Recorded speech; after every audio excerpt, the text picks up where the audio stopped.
today's video is para sa kalusugan. Kaya nandito na naman tayo sa park para mag-walking exercise habang ang pasok ay sa hapon. Ayan, so nandito na naman ang inyong lingkod para magpa hangin-hangin, kalma ng isip at pahayahay ba. Ayan, so tingnan nyo naman. Ayan. Ang dami naman mga tao dito na nagsisipaglakad naman. Ayan. Lakad-lakad. Maramihan may mga dalang aso para ipasyal-pasyal ang kanilang mga aso. Ayan. Super. Ayan, ang ganda dito. Pwede ka rin mag-istambay dito. Ayan, may upuan. Ayan. Pwede kang mag-istambay dyan. Ayan. So, ayan po. Ang daming mga... Ayan, medyo malamig pa kasi. Kaya yung mga kahoy ay lanta. Ayan. Pero pagka natapos na ang taglamig, babalik na yan. Super green. Napakasarap dito mamasyal. Tuwing umaga mag-jogging ka dito, napakaganda.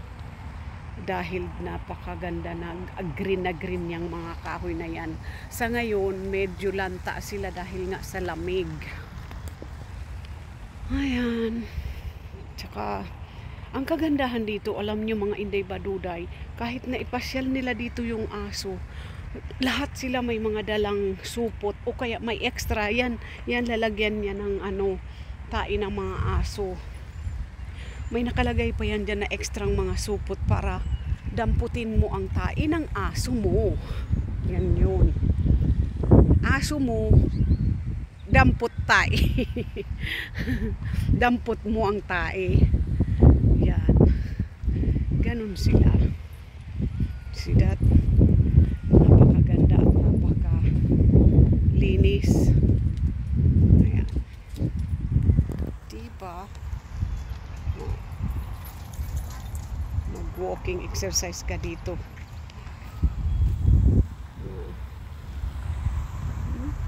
Pagka ito'y tag-init na, wala nang lamig, ang daming tao ditong namamasyal. Nag-walking exercise tuwing umat, may nag-jogging. Ayan. Yan ang kagandahan dito. Real talk lang yan mga baduday. Kahit sa ang sulok, kahit sa harap ng bahay, kapag tumai ang aso, ang may-ari walang pakialam. Samantalang dito, pinupulot yan ng may-ari at nilalagay sa basura. So, yun lang ang kaibahan lang talaga sa atin. Dahil tayo'y walang pakialam ka kahit na anong sabihin ng gobyerno na paglilinis, wala. Yan, ang mga tubig na yan dito, bawal ka dyan magtapon ng basura. Sa atin.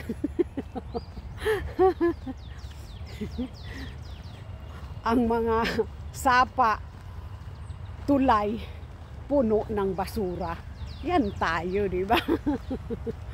Ay. Real talk lang mga Inday Baduday. Yan. Ay, naku, dito. Wala, di mo yan pwedeng gawin. Eh, sa kabila, may lumalaki na rin sa kabila yung dati ang liit-liit pa lang yan, no? Ngayon lumalaki na, oh. Wow. May namimingwit lagi ditong matanda na nakikita ko. Last year nung araw-araw ako nag-walking exercise, may matanda dito na naglalakad laging dala-dala yung yan dyan. O dyan sa may na yan. Yan siya namimingwit lagi.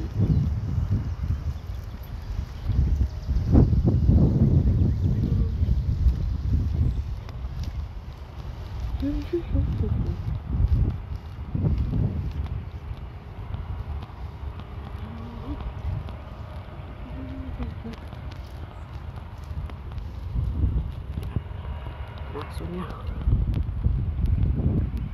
Passion na aso.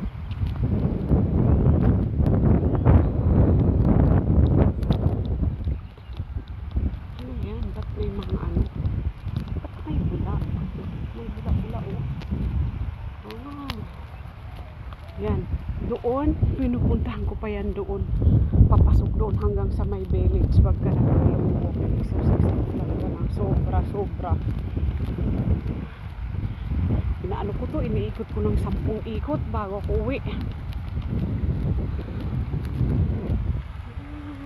Ganda diba? Ganda dito.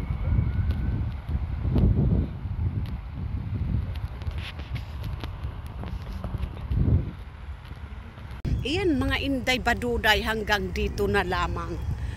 Ayan. Gusto ko lang i-share sa inyo ang buhay ng Bicolana in Texas. Ayan.